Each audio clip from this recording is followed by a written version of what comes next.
Hello guys, welcome back to my channel. और guys मैं हूँ आपके साथ आपकी इंग्लिश मेंटर। गाइज मैंने अपनी प्रीवियस वीडियो में आप लोगों को जो है एक्टिव पैसिव जो वॉइस है वो शुरू करा दी थी, और उसमें भी हम करा चुके थे प्रेजेंट कंटिन्यूअस की पैसिव वॉइस, जो मेरी कंप्लीट हो गई थी। ठीक है, तो आज हमारा टर्न है प्रेजेंट परफेक्ट की। ठीक है, आज मैं प्रेजेंट परफेक्ट की वॉइस सिखाऊंगी कि हम एक्टिव वॉइस में से कैसे हम उसको पैसिव वॉइस में कन्वर्ट करेंगे। ठीक है, प्रेजेंट परफेक्ट की। सॉरी फॉर मैं जो है डेली वीडियोस नहीं अपलोड कर पाती हूँ due to my busy schedule, but after some time मैं इसको डेफिनेटली कंटिन्यू करूँगी। ठीक है, अभी थोड़ा एग्जाम वगैरह है तो उसकी वजह से मैं नहीं कर पा रही हूँ।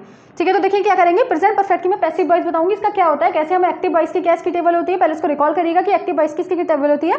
ठीक है, according to active form we will translate into passive voice. तो देखेंगे इसको, लेट्स सी क्या होगा इसके अंदर। सबसे पहले मैं बताऊंगी प्रेजेंट परफेक्ट टेंस कौन से होते हैं। सबसे पहले तो ये देखेंगे, प्रेजेंट परफेक्ट टेंस हमारे होते हैं चुका है, चुकी है, चुके हैं। ठीक है, जैसे राम खाना खा चुका है, जिन सेंटेंसेस के लास्ट में चुका है, चुकी है, चुके हैं, वो हमारे कहलाते हैं प्रेजेंट परफेक्ट टेंस। ठीक है, तो हमारी एक्टिव में क्या होती है इसकी टेबल, पहले तो इसको रिकॉल करेंगे। ठीक है, तभी आप लोग समझ पाएंगे। एक्टिव में क्या होती है इसकी, सब्जेक्ट, ठीक है, देन हैज या है। मैं आपको पहले भी बता चुकी हूँ, हैज और हैव डिफाइन करेगा आपको कब हैज लगाना है और कब प्लूरल लगाना है। मैं पहले भी बता चुकी हूँ, हैज लगाएंगे सिंगुलर सब्जेक्ट के साथ में। ठीक है, when subject is singular we will use has, और when subject is plural we will have to use have. ठीक है, then third form of verb present perfect voice में, सॉरी प्रेजेंट परफेक्ट में हमेशा हम यूज करते हैं थर्ड फॉर्म का। ठीक है, third form of verb, third form of verb, then हम लगाएंगे ऑब्जेक्ट। ठीक है, यानी कि क्या होता है एक्टिव वॉइस में, सब्जेक्ट, सब्जेक्ट के बाद हैज या हैव। ठीक है, हैज और हैव कहाँ लगाना है मैं बता चुकी हूँ। Then third form of verb, then object लगाएंगे। ठीक है, अब हम क्या करेंगे, देखिए क्या आएगा। पैसिव वॉइस हम इसको कन्वर्ट करेंगे तो क्या होता है, मैंने पहले भी बताया कि पैसिव में हमेशा जो ऑब्जेक्ट होगा, जो हमारा ऑब्जेक्ट होगा वो सब्जेक्ट की फॉर्म में आ जाएगा। ठीक है, तो जो हमारा ऑब्जेक्ट होगा वो हमेशा सब्जेक्ट की फॉर्म में हो जाएगा। ठीक है, ऑब्जेक्ट। अब हम यहाँ पे हैज और हैव है, तो हमारे पैसिव वॉइस में जो हो जाता है, प्रेजेंट परफेक्ट की जो हेल्पिंग वर्ब होती है पैसिव वॉइस में हैज बीन और हैव बीन हो जाती है। ठीक है, हैज बीन और हैव बीन। ठीक है, और पैसिव वॉइस में तो सभी में third form of verb use करना होता है। ठीक है, third form of verb, third form of verb plus लगाना होगा वाई। ठीक है, वाई सब में लगाएंगे, बिल्कुल नहीं भूलेंगे। और जो सब्जेक्ट होगा वो हमारा ऑब्जेक्ट की फॉर्म में आ जाता है, जो सब्जेक्ट होता है वो ऑब्जेक्ट की फॉर्म में हो जाएगा। ठीक है, तो इसके जल्दी से आप लोग फोटो जो है स्क्रीनशॉट ले लीजिएगा फटाफट से।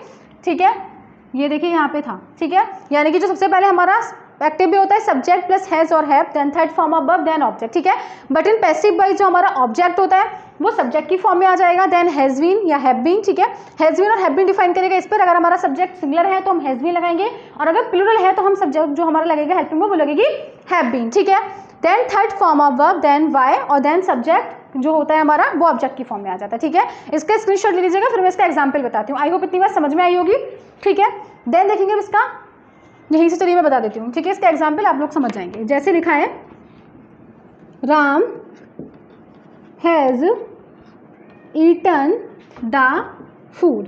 ठीक है, पहले तो इसकी हिंदी बताएंगे, क्या हो जाएगी, राम ने खाना खा लिया है या फिर राम खाना खा चुका है। ठीक है, तो मैंने क्या बताया था, सबसे पहले जो हमारा ऑब्जेक्ट होता है वो सब्जेक्ट की फॉर्म में हो जाता है। तो ऑब्जेक्ट क्या है, द फूड, तो यहाँ पे आ जाएगा द फूड। ठीक है, अब फूड हमारा है सिंगुलर, क्या है सिंगुलर है, अगर सिंगुलर है तो हम हैज बीन यूज करेंगे, तो has been, then third form of verb लिखा हुआ है, third form of verb eaten. ठीक है, देन वाई लगाएंगे। अब हमारा राम है, राम तो कहीं चेंज नहीं होगा इसमें। ठीक है, तो राम जो हो जाएगा वो राम के द्वारा ही हो जाएगा। ठीक है, राम का राम ही रहेगा, तो क्या हो जाएगा, खाना राम के द्वारा खाया गया है। ठीक है, या फिर खाना राम के द्वारा खाया जा चुका है। इस तरीके से हम पैसिव वॉइस बनाएंगे। आई होप इतनी बात समझ में आ गई होगी, और अगर कहीं भी डाउट है तो you can share your doubts, ठीक है, टू मी। अब देखेंगे नेक्स्ट क्या हो जाएगा। अगर हम नेगेटिव की बात करेंगे तो नेगेटिव में क्या होगा, इतनी बात समझ में आई, आई होप समझ में आई होगी। फटाफट से देखिएगा, उसका स्क्रीनशॉट लीजिएगा जिससे कि आप लोगों को बनाने में इजी हो। ठीक है, कोई प्रॉब्लम क्रिएट ना हो। अब देखिए इसमें नेगेटिव कैसे करेंगे। ठीक है, नेगेटिव कैसे देखेंगे, देखेंगे नेगेटिव की बात कर रही हूँ। अगर ये जो एग्जाम्पल मैंने बताया था, लिखा है Ram has not eaten an apple. ठीक है, तो मैंने बताया था जो ऑब्जेक्ट होता है वो सिंगुलर की फॉर्म में, जो हमारा ऑब्जेक्ट है वो हमारा हमेशा हमेशा क्या होगा, सब्जेक्ट की फॉर्म में आ जाएगा। तो एक एप्पल है, ये हमारा ऑब्जेक्ट है, तो एन एप्पल लगाएंगे, एन एप्पल। अब हम क्या करेंगे, अफर्मेटिव में तो हम हैज़ नॉट और हैव नॉट लगाते हैं, बट अगर हम नेगेटिव में इसको ट्रांसलेट कर रहे होंगे तो हैज़ नॉट बीन और हैव नॉट बीन लगा देते हैं। क्या लगाते हैं, has not been, has not been और हैव नॉट बीन लगाते हैं। ठीक है, अगर हमारा सब्जेक्ट जो है सिंगुलर है तो हम हैज़ नॉट बीन लगाएंगे, और अगर हमारा सब्जेक्ट प्लूरल है तो हम हैव नॉट बीन लगाएंगे, ठीक है। तो an apple has not been, ठीक है। फिर आ जाएगा ईटन और वाई राम, ठीक। इस तरीके से हम हैज़ नॉट बीन और हैव नॉट बीन लगाते हैं, ठीक है। अब देखेंगे एक और देख लेते हैं इसका एग्जाम्पल। दे हैव नॉट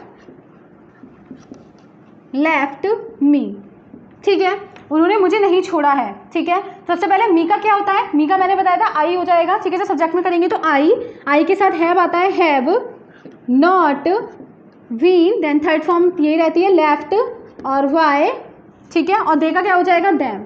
तो इस तरीके से हम बनाते हैं। आई होप इतनी बात समझ में आई होगी आप लोगों को। नेगेटिव समझ में आ गया होगा। नेगेटिव में क्या करेंगे, हैज़ नॉट बीन और हैव नॉट बीन लगा देंगे, ठीक है। और कुछ नहीं करना है, बाकी सेम ही रहेंगे, ठीक है। तो अफर्मेटिव और नेगेटिव समझ में आ गए, कोई भी डाउट नहीं है, ठीक है। अगर कोई डाउट है तो आप लोग अभी शेयर कर सकते हैं, मैं आपको एक्सप्लेन करूंगी दोबारा, ठीक है। अब हम इंटेरोगेटिव की बात करेंगे। इतनी बात समझ में आ गई। इसमें क्या करेंगे, हैज़ नॉट बीन और हैव नॉट बीन लगाते हैं, ठीक है। इंटेरोगेटिव में क्या करेंगे ये देखेंगे। देखिए मैंने पहले भी बताया था कि इंटेरोगेटिव को 2 पार्ट्स में करा जाता है, ठीक है। एक तो हमारा जो सेंटेंस के स्टार्टिंग में क्या होता है, क्या क्या मतलब होता है, जो सेंटेंस के स्टार्टिंग में हेल्पिंग वर्ब दे रखी होती है, ठीक है।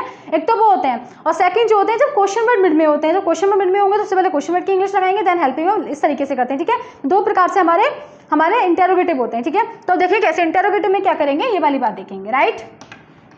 जब हमारे हेल्पिंग वर्ब स्टार्टिंग में होते हैं तब क्या करते हैं, ऐसे लिखा है, have you opened the door. अब एक बात हमेशा ध्यान रखेंगे, जब भी हम पैसिव वॉइस बना रहे हैं तो पैसिव वॉइस में जब भी हम हेल्पिंग वर्ब लगाएंगे तो हेल्पिंग वर्ब इसके अकॉर्डिंग नहीं लगाएंगे, क्योंकि अब ये तो ऑब्जेक्ट हो जाएगा। हेल्पिंग वर्ब हमेशा सब्जेक्ट के अकॉर्डिंग लगती है। सब्जेक्ट क्या है, द डोर, ठीक है। और डोर क्या है, सिंगुलर है, ठीक है। दरवाजा एक है तो हम द डोर के अकॉर्डिंग लगाएंगे, ठीक है। तो अगर हमारा हेल्पिंग वर्ब सबसे पहले लगी है तो यहाँ पर भी पैसिव वॉइस बनाएंगे तो यहाँ पर भी हेल्पिंग वर्ब सबसे पहले ही लगाएंगे, राइट। इतनी बात समझ में आ गई। पैसिव जो है बनाते समय हेल्पिंग वर्ब हमेशा पहले लगाएंगे। अगर हमारे एक्टिव वॉइस में भी पैसिव जो है हमारी हेल्पिंग वर्ब पहले दे रखी है, ठीक है। तो क्या लगेंगे, हैज़, क्योंकि डोर हमारा जो है वो सिंगुलर है, हैज़ देन द डोर, उसके बाद लगेगा बीन, उसके बाद ओपन्ड बाय। अब देखिए यू का क्या होता है, यू का यू ही रहता है, ठीक है। ये तो याद ही कर रहे होंगे, आई होप आप लोगों ने। समझ में आया इतनी बात, दोबारा बता रही हूँ। हेल्पिंग वर्ब जो लगती है वो हमेशा इसके अकॉर्डिंग लगती है जो हमारा ऑब्जेक्ट सब्जेक्ट बन के आएगा, ठीक है। तो has the door been opened by you, क्या दरवाजा तुम्हारे द्वारा खोला गया है या खोला जा चुका है, इस तरीके से हम बनाएंगे, ठीक है। एक और इसका एग्जाम्पल देख लेते हैं। लिखा हुआ है, हैज़ रीता, ठीक है। अगर लिखा है हैज़ रीता लाइक्ड मी, ठीक। अब क्या करेंगे, सबसे पहले मैंने क्या बताया, हैज़ है यहाँ पर हैज़ है क्योंकि रीता के अकॉर्डिंग लगा है, ठीक है। बट यहाँ पर जब हम पैसिव वॉइस बनाएंगे तो हमारा सब्जेक्ट रीता नहीं होगा, हमारा सब्जेक्ट होगा मी। और मी का चेंज होता है, जब भी मैंने बताया था मी को अगर हम चेंज करेंगे सब्जेक्टिव फॉर्म में तो मी का होता है सब्जेक्टिव फॉर्म आई, ठीक है। तो आई आ जाएगा, आई के साथ लगेगा हैव, तो हैव देन मी का आई हो गया, have I been, then liked हो गया, ठीक है। उसके बाद बाय, अब है राधा, ठीक है, सॉरी रीता, तो रीता आ जाएगा। तो इतनी बात समझ में आई है आप लोगों के या नहीं आई, इतनी बात भी समझ में आ गई होगी। दोबारा बताऊं, अगर हमारा हेल्पिंग वर्ब सेंटेंस के स्टार्टिंग में दे रखा है means that is interrogative tense, ठीक है। और अगर इंटेरोगेटिव टेंस है तो हमें इसको पैसिव वॉइस में भी इंटेरोगेटिव ही बनाना पड़ेगा। तो अगर हैज हैव बीन दे रखा है तो हम अकॉर्डिंग टू जो हमारा ऑब्जेक्ट है सब्जेक्ट की फॉर्म में आएगा, उसके अकॉर्डिंग हम हैज और हैव लगा लेते हैं, ठीक है। उसके बाद हमारा सब्जेक्ट लग जाएगा द डोर, फिर बीन ओपन्ड बाय यू। तो इस तरीके से हमारे इंटेरोगेटिव होते हैं फर्स्ट टाइप की, ठीक है। सेकंड टाइप क्या होता है ये भी बताती हूँ मैं इसको। इतनी बात समझ में आ गई आप लोगों के, क्योंकि एग्जाम्पल से इसकी कोई टेबल वगैरह तो ऐसा होगा नहीं, इतनी बात समझ में आ गई होगी वैसे, क्योंकि आप लोग अगर डेली पढ़ रहे होंगे जैसे मैंने बताया है, तो आई होप ये वाली बात कोई इतनी बड़ी बात नहीं है, ठीक। अब देखेंगे हमारा क्या होगा अगर हमारा क्वेश्चन वर्ड मिड में दे रखा होता है, ठीक है। कैसे, Y have you not completed your work, तुमने अपना काम पूरा क्यों नहीं किया है, या फिर तुम अपना काम पूरा क्यों नहीं कर चुके हो, ठीक है। तो अगर हमारा सबसे पहले क्वेश्चन वर्ड दे रखा है, क्वेश्चन वर्ड इज गिवन, तो we will have to write question word in passive form also, ठीक है। तो पैसिव फॉर्म में भी हम क्वेश्चन वर्ड लिखेंगे, कुछ भी चेंज नहीं होगा, वाई लिखा जाएगा। अब यहाँ पे लिखा था हैव क्योंकि यहाँ पर था यू, लेकिन यहाँ पर यू नहीं लिखा जाएगा, यहाँ पे लिखा जाएगा your work, your work subject हो जाएगा। तो योर वर्क तुम्हारा काम सिंगुलर है, तो why has your work, why has your work, ठीक है, नॉट बीन, अब आ जाएगा कंप्लीटेड और देन वाई यू। समझ में आया इतनी बात, इस तरीके से हम इसको करते हैं, ठीक है। अब इसका एक एक्सेप्शन देख लेगा जो हमारा हु में होता है, हु हैज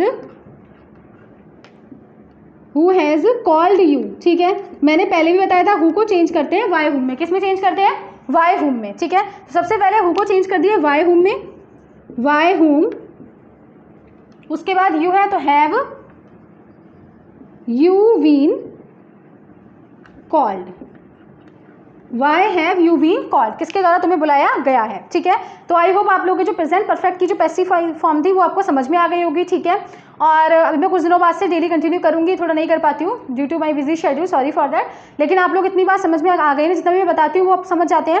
प्लीज़ मैं दोबारा कह रही हूँ, जो भी मैंने आप लोगों को ट्रिक्स बताई है इंग्लिश को अच्छा करने के लिए उसको फॉलो कीजिएगा, ठीक है। कैसे मैंने बताया था कि आप लोग को जैसे 12th का सिलेबस है, 12th के सिलेबस में रटना नहीं है बिल्कुल भी, आप लोग को समझना है, और समझने के लिए इंग्लिश अच्छी होनी चाहिए। और इंग्लिश अच्छी कैसे होगी, जब तक आप लोगों को वोकैबुलरीज डेली नहीं लर्न करेंगे, अपने शेड्यूल में डेली 20 वोकैबुलरीज अपने ऐड नहीं करेंगे, जब तक कुछ भी भला नहीं होने वाला, ठीक है। तो डेली वोकैब्स लर्न करेंगे, ठीक है। और ये जो हमारी फाउंडेशन है इसको भी स्ट्रॉन्ग करेंगे। इसको सीखने के लिए आप लोग क्या करेंगे, डेली जो भी मैंने रूल्स बताए हैं आप लोग उसको नोट कर लीजिएगा, ठीक है, नोट्स में, और उसको प्रॉपर पढ़िए, फिर उसकी प्रैक्टिस सेट की बुक ले लीजिएगा और डेली उसको प्रैक्टिस कीजिएगा, ठीक है। इसी तरीके से आप लोग की इंग्लिश अच्छी होगी, ट्रस्ट मी, बहुत अच्छी इंग्लिश हो जाएगी, बस फॉलो कीजिएगा, ठीक है। और ये इंपॉर्टेंट चीज़ें जो भी मैं बताती हूँ, ठीक है। अभी मैं इंग्लिश की रीडिंग वगैरह भी ठीक से चैप्टर को एक्सप्लेन करूँगी, पहले आप लोग की फाउंडेशन करा देती हूँ, ठीक है। तो आई होप इतनी बात समझ में आ गई। कोई भी डाउट है तो you can share your doubts with me, comment box में आप लोग कमेंट कर सकते हैं, मैं दोबारा उस पर वीडियो बना दूँगी, ठीक है।